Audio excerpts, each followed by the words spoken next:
السلام علیکم دوستو، میں ہوں علی اور آپ دیکھ رہے ہیں اکمل ٹی وی۔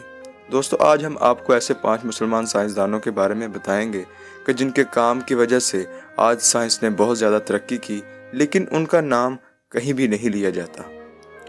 دوستو، اس لسٹ میں جو سب سے پہلا نام آتا ہے وہ ابو القاسم زہراوی کا آتا ہے۔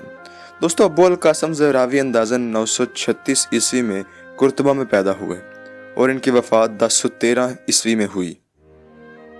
خواتین و حضرات، ابو القاسم کا شعبہ طب تھا اور انہوں نے اپنے شعبے میں سرجری کا آغاز سب سے پہلے کیا۔ جسم کو کاٹ کر علاج کرنے کے بارے میں جس وقت کوئی سوچ بھی نہیں سکتا تھا، تب الزہراوی نے سرجری کا عمل متعارف کروایا۔ دوستو، شاید آپ کو یقین نہ آئے، لیکن انگریز آج بھی ان کا نام سنہرے حروف میں لکھتے ہیں اور ہمیں ان کا نام تک یاد نہیں۔ ان کو دا فادر آف سرجری بھی کہا جاتا ہے۔ دوستو، ابو القاسم زہراوی نے سرجری میں کئی ایسے اوزار بنائے جو آج بھی استعمال ہوتے ہیں۔ اس کے ڈیزائن کیے ہوئے اوزار آج بھی ڈاکٹر حضرات استعمال کرتے ہیں۔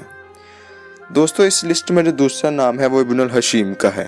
دوستو، ابن الحشیم اندازاً 965 عیسوی میں بصرہ میں پیدا ہوئے اور ان کی وفات تقریباً 1040 میں قاہرہ میں ہوئی۔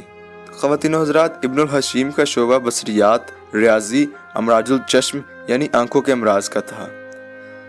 آپ کی ایک مایہ ناز کتاب جس کا نام المناظر تھا، آج اپنا مقام آپ رکھتی ہے۔ خواتین و حضرات، ان کے عالی شان اور ذہین دماغ کی کیا تعریف بیان کی جائے۔ ابن الحشیم وہ پہلا شخص تھا جس نے بصارت یعنی دیکھنے کے عمل کہ انسان یا کوئی بھی جاندار اپنی آنکھوں سے کیسے کسی چیز کو دیکھتا ہے، اس پر تحقیق کی، اور اس کی تحقیق آج بھی اتنی ہی متاثر کن ہے جتنی اس وقت تھی۔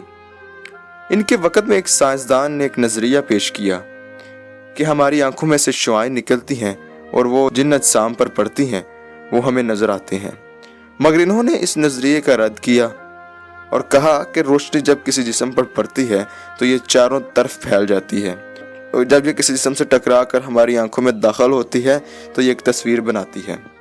دوستو، ابن الحشیم کی تصانیف یعنی کتابوں کو اس وقت ایک مذہبی بے عقل شخص نے جلا دیا۔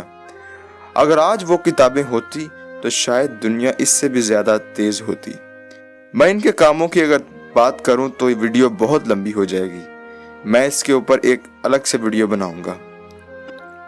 دوستو، ہماری لسٹ میں جو تیسرا نام ہے وہ المجوسی کا ہے۔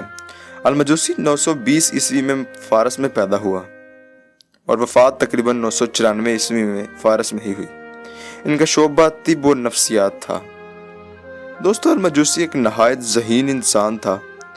المجوسی نے اپنے شعبے یعنی طب کے شعبے میں نہایت ہی کارآمد ایجادات اور کئی ایسی بیماریوں کو دریافت کیا اور ان کا علاج بتایا جو آج شاید جدید سائنس بھی اس سے آگے نہیں جا سکی۔ اس نے اس وقت سینے کے کینسر کا ذکر اپنی کتاب میں کیا جو آج کل پلیوراسی کے نام سے جانا جاتا ہے۔ دوستو، ہماری لسٹ میں جو چوتھا نام ہے وہ جابر بن حیان کا ہے۔ دوستو، جابر بن حیان کا نام شاید ہی کوئی مسلمان جانتا ہو، ہمارا پڑھا لکھا طبقہ ہی شاید صرف اس کا نام جانتا ہو، مگر ان کا کام نہیں۔ یہ 731 عیسوی میں طوس میں پیدا ہوئے اور 815 میں کوفہ میں یعنی عراق میں وفات پائی۔ ان کا شعبہ الکیمیا دان تھا۔ خواتین و حضرات، ان کی ایک اہم کتاب الکیمیا ہے۔ ان کے دور میں لوگ کچھ ایسے شک و شبہات میں مبتلا تھے جو ناممکن تھے۔ مثال کے طور پر گھٹیا دھاتوں یعنی لوہا، پیتل، سلور وغیرہ کو سونے میں تبدیل کرنا یا ایسی دوائی بنانا جس سے انسان دوبارہ جوان ہو جائے۔ انہوں نے ایسے ذہین اور تیز دماغ سے تجربات کیے اور ثابت کیا کہ ایسا ناممکن ہے۔ یہ آج بھی اپنے شعبے کے ماہر ترین لوگوں میں شامل کیے جاتے ہیں۔ اہل مغرب یعنی انگریز انہیں جیبر کے نام سے جانتی اور مانتے ہیں۔ اور دوستو، ہماری لسٹ میں جو پانچواں نام ہے وہ محمد بن موسیٰ الخوارزمی کا ہے۔ دوستو، الخوارزمی اندازاً 780 عیسوی میں خوارزم میں پیدا ہوئے۔ ان کی وفات اندازاً 815 میں خوارزم میں ہی ہوئی۔ دوستو، ان کا شعبہ ریاضی، فلکیات اور جغرافیہ تھا۔ خواتین و حضرات، آپ نے خلیفہ مامون رشید کے دور میں اپنے علم کے جوہر دکھائے۔ مامون الرشید اہل علم کا بڑا قدردان تھا اور اپنے دور میں وہ اہل علم کو دنیا بھر سے چن چن کر بلاتا۔